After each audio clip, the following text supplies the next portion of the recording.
Hi everyone. In this video, I'm going to explain the main differences between flow controller action and constant timer in JMeter. So before going to these two concepts in JMeter, we have to know the concept about like think time. So what is think time? So basically in JMeter scripts, we use think times. So let's go to the real time scenario. So you are navigating to one application in your browser. Okay, so you are launching the application and then you are taking some time to enter username and password. So you are not immediately entering sending the request to the server. Like there is, you are taking some time to send your request to the server. That is nothing but entering username and entering password and clicking on login. So this is taking some time. The time between action to action is nothing but a think time in your performance scripts. So here I provided an example. Here a user is launching an application that is amazon.com like that. So he's waiting some time to enter username and password. I mean, the page will load and you will take some time to enter that username and password fields, and then you will click on login time. I mean, login button. After that, so you are done something in your page, and again you want to log out. You'll go to profile menu and you will click on log out. So immediately it won't happen. It is some maybe 2 seconds or 3 seconds. Some time is taking. So that time is nothing but think time. The wait time between action to action is called think time. So let's go to real time scenario now. So I'm opening a small script in my JMeter. So here I will explain the main differences between flow control action. So let me, first of all, let's go to flow control action. What is flow controller action? For example, flow control action is present in your sampler. If you give flow control action, so you can give here some time. Like for example, let me give some 5 seconds. Okay. So you can give flow control action between transaction to transaction. For example, my launch and my login page is present here. So between launch and login, I want to make my user to wait some time. Okay, after launching, you want to wait your user to wait 5 seconds like that. So I have given 5000 milliseconds is nothing but 5 seconds.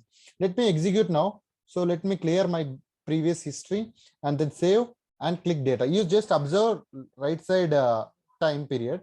Let me run. So here, yeah.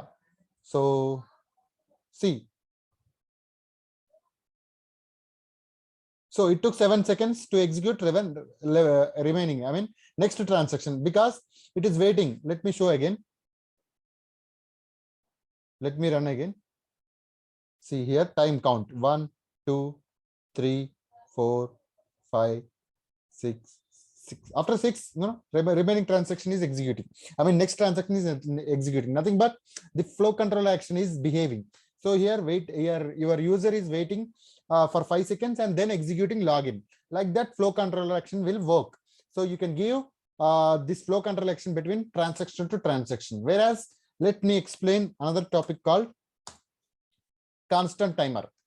Constant timer present in your timer listener here. So you need to click on constant timer here. So you cannot use a constant timer as like flow control action. It is different when compared with flow control action because the concept is same, but the actions are different. This behavior is different. For example, if I give something like 5 seconds here, and if you give it in between your transaction, it won't work properly. Let me run. So let me clear it and let me run. So you just try to see right side corner of this timer, and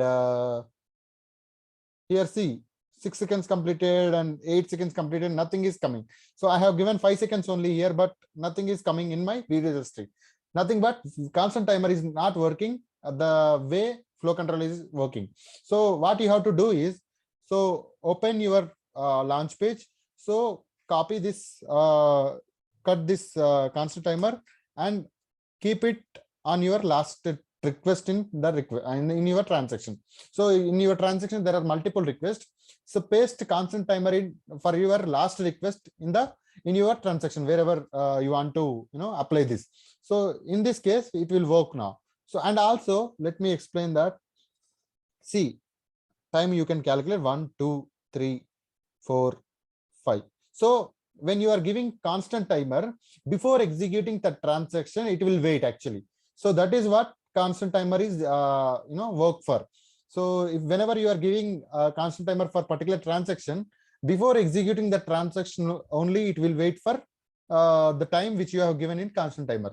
So this is the main difference between constant timer and flow control action. So thanks for watching, guys. And if you have any doubts about constant timer or flow control action, please feel free to comment on this video so that I can help. Thanks, guys, for your time, and bye.